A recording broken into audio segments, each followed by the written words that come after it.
அஸ்ஸலாமு அலைக்கும். இன்றைக்கி தயிர் சாதம் செஞ்சு காமிக்க போகிறேன். இதுக்கு என்னென்ன தேவையான பொருட்கள்னு சொல்கிறேன்.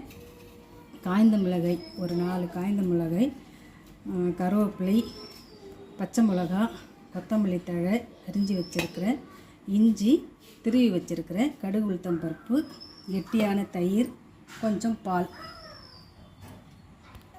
இதில் போட்டு நல்லா கிளறிக்கோங்க.